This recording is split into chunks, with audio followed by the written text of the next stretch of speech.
aqui é um exemplo para nós resolver algumas atividades sobre o princípio das igualdades das trocas de calor.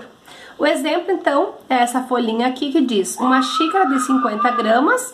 Então, eu fiz uma tabelinha assim, ó, que fica mais fácil para a gente conseguir extrair os dados. Na tabelinha eu escrevi a xícara e a água, que são os dois itens que falam o exercício. Para fazer esse cálculo, eu tenho que saber a massa, o calor específico, a temperatura final e a inicial. Então, aqui eu escrevi uma xícara de 50 gramas. 50 está a 34 graus, temperatura inicial. Coloca-se nela 250 gramas de água, então a massa da água. A 100 graus é a temperatura inicial da água. Verifica-se o equilíbrio térmico em 94 graus. Se é equilíbrio, quer dizer que a temperatura final da xícara e da água deu 90 graus. O exercício ainda fala para mim que o calor específico da água é 1 e está pedindo qual é o calor específico da xícara.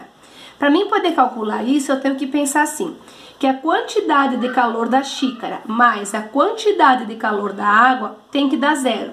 Como é que eu calculo a quantidade de calor? Massa vezes Czinho vezes ΔT. Ou ainda, massa vezes Czinho, ΔT é o mesmo que TF menos TI.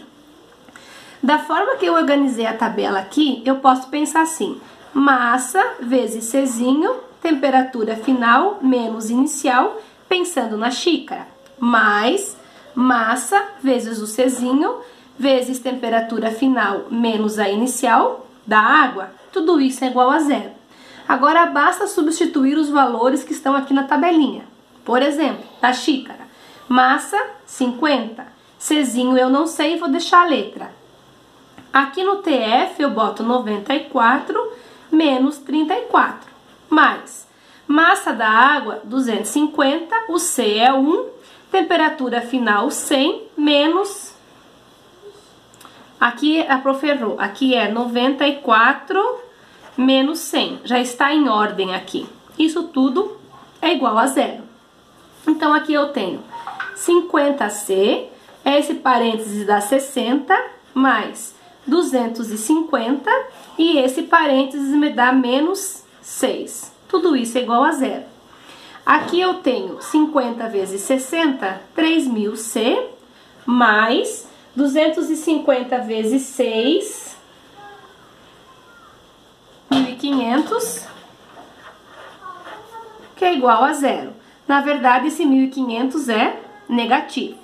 Então, eu tenho que 3.000C é igual a esse 1.500 negativo, troca de lado, fica positivo.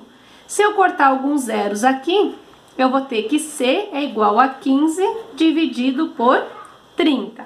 Portanto, C é igual a 0,5 calorias por grama grau Celsius.